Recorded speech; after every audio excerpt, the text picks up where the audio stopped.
Boa tarde a todos. Primeiro, queria agradecer muito o convite do TED de participar. Quando o Monaica me fez o convite, eu comecei com aquela pergunta, né? Não entendi por que eu estava sendo convidado para participar. Tinha sempre aquela ideia que no TED alguém ia apresentar alguma coisa revolucionária, alguma coisa que ia mudar tudo. Não tinha inventado nada, não tinha criado nada.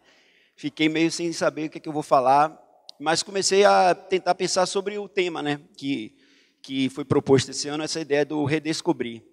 E aí, pensando nisso e vendo esse encaminhamento, vi que tinha a ver com a coisa do trabalho com o instrumento, com a guitarra baiana e do que vem sendo feito nesses anos com o Baiana System e essa redescoberta, né, de alguns anos para cá da guitarra baiana e do que vem se falando nisso.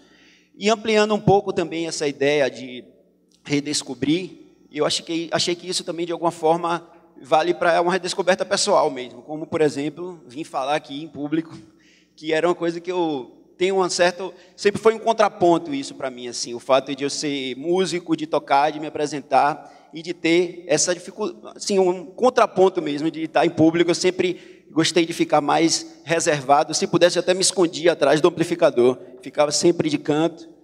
Eu toquei um bom período na Timbalada, e a Timbalada sempre teve aquela coisa muito explosiva, de festa, de estar na frente, e eu sempre me escondia ali o máximo possível.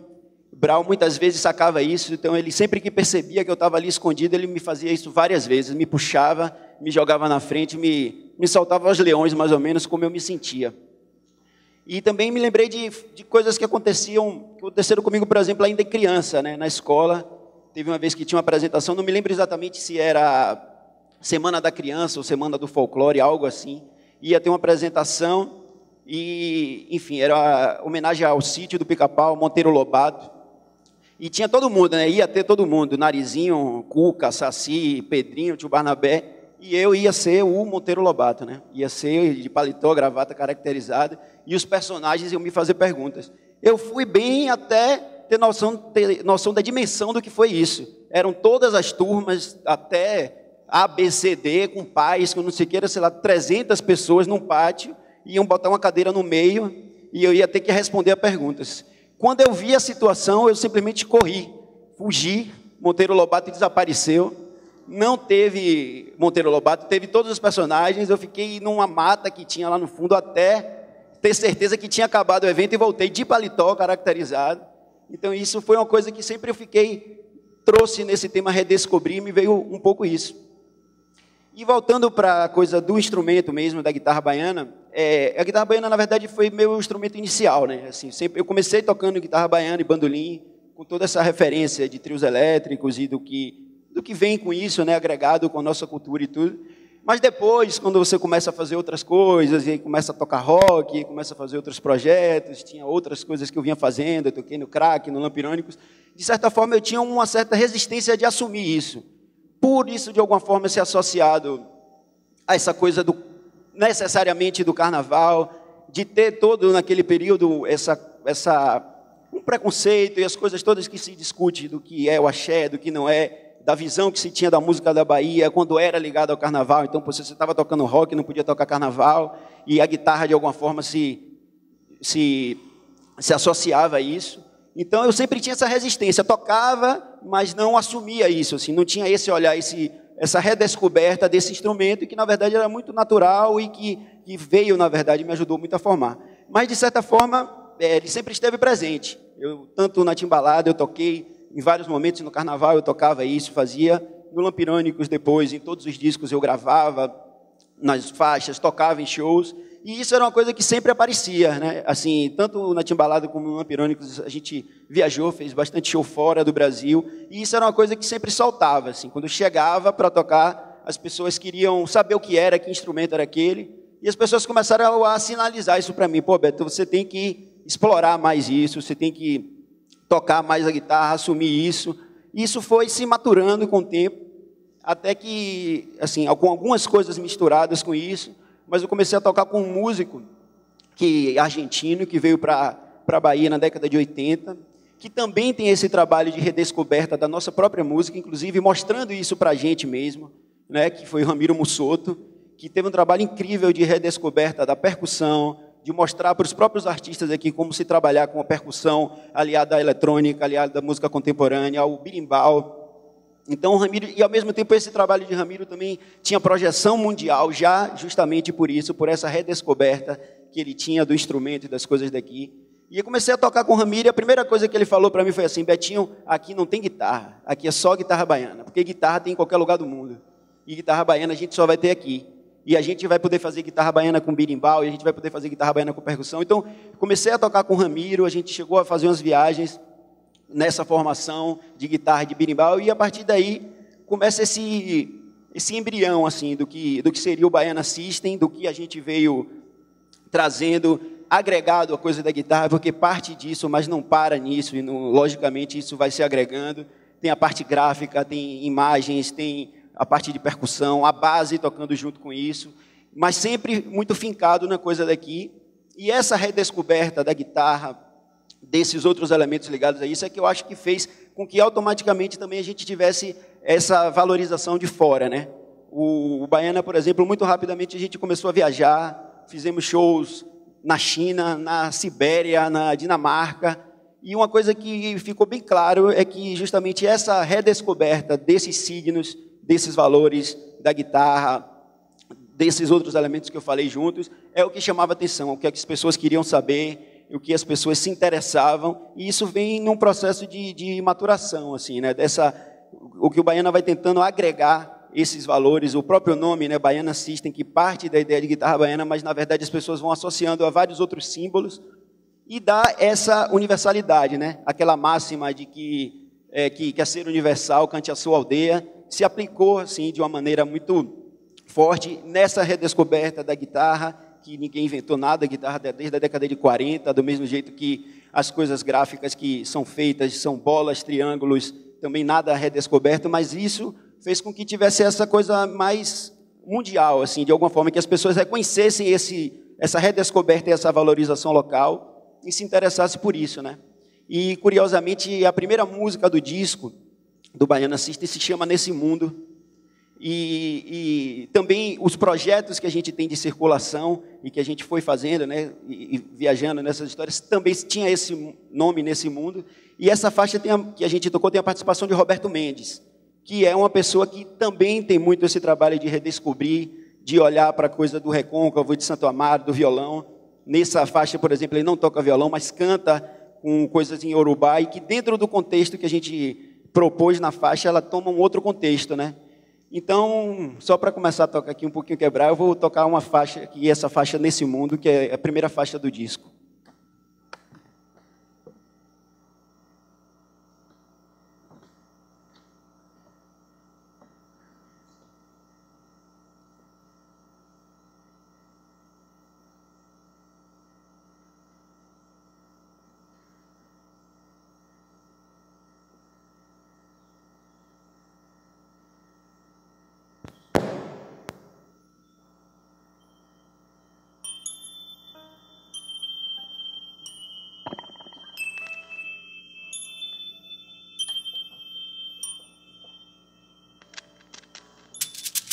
Nesse mundo imundo, que mundo, um bundo, que bundo. Bate, bate, bate.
Chico, eu só queria pedir para botar a base aqui, que eu toquei sem ouvir nada da base.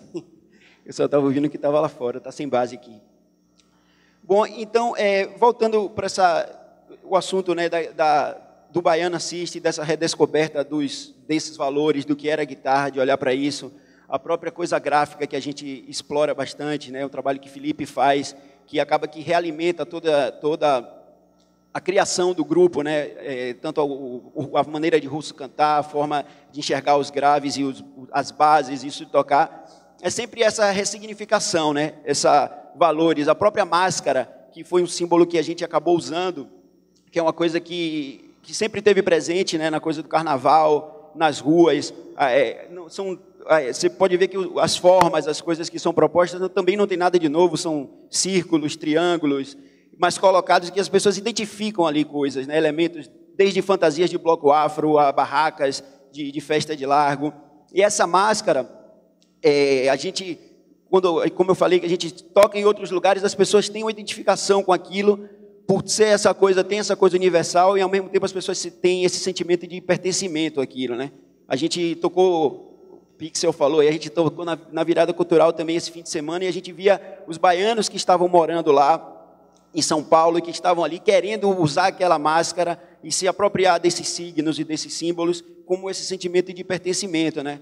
E quando isso vai se perdendo, isso fica um pouco diluído, né? Como o Dandara falou aqui antes, e foi um pouco da fala também de Guerreiro, da fala de Frank, esse sentimento de que a cidade vai perdendo esses símbolos e de que as coisas vão se desgastando. Quando isso vem, que eu acho que é isso que tem acontecido um pouco nessa coisa desse redescobrir da guitarra baiana que aconteceu esses últimos anos, né? Esse ano foi tema do carnaval, do redescobrir essa forma de cantar, a forma que Russo canta em cima das coisas da gente, de redescobrir essa forma das pessoas se identificarem com isso. Eu acho que tem a ver com isso, que eu falei lá, né? De você assumir isso, olhar para essas coisas, esses momentos que você tem, do que realmente foi a sua formação e, na verdade, o que a gente percebe é que a gente também, com isso, você tem muito mais perguntas no final do que respostas, né? No próprio disco a gente pergunta, Lucas Santana participa, e uma coisa que ficou muito forte nas falas e nas perguntas, ele sempre pergunta qual é o futuro, como serão os futuros carnavais, qual será o futuro da guitarra baiana,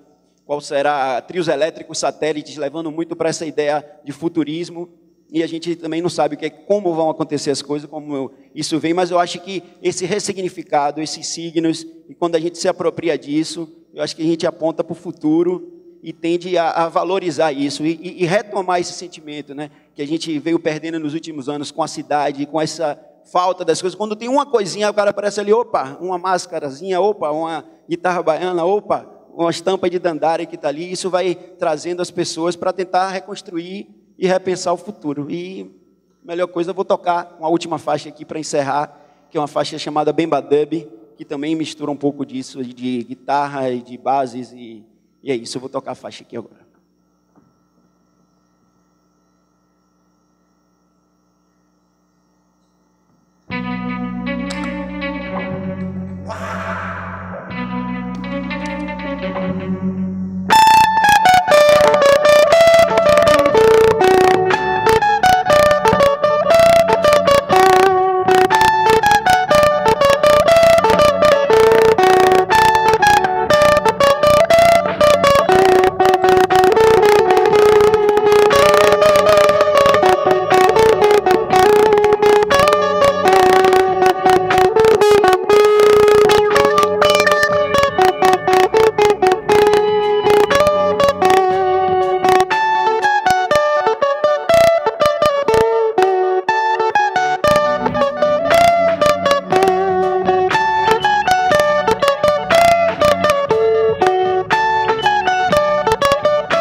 Obrigado. Boa tarde.